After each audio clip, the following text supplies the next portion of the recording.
حتی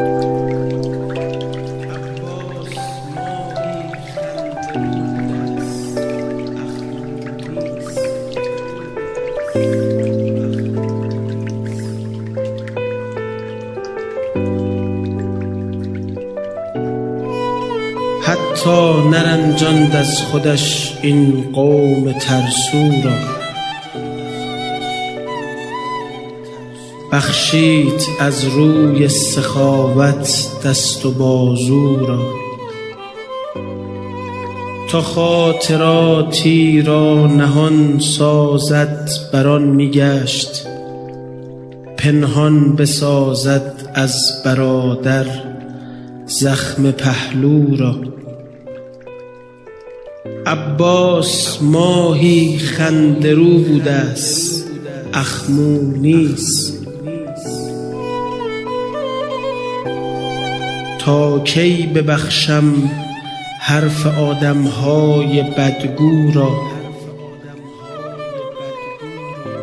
او غیر وقت جنگ لبریز تبسم بود، هرگز نگفت شاعری این وصف نیکو را.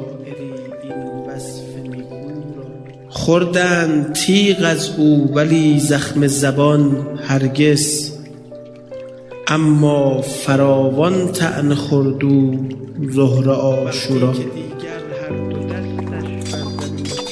وقتی که دیگر هر دو دستش بر زمین افتاد، وقتی که دورش دید صدها گرگ صدرو را.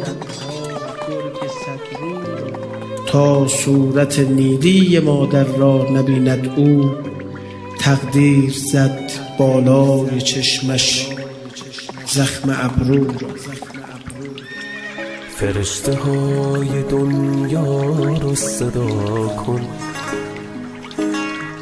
چشای ناز تو رو به خدا کن. عمو رفته برامون آب بیاره، واسه دلشوره بابا دعا کن.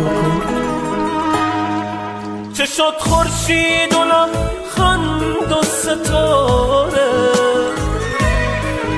زمین از خون سرخت لاله زاره. برای قربت تو گریه کردن تمام مشک‌های پاره پاره. به چشمات خواب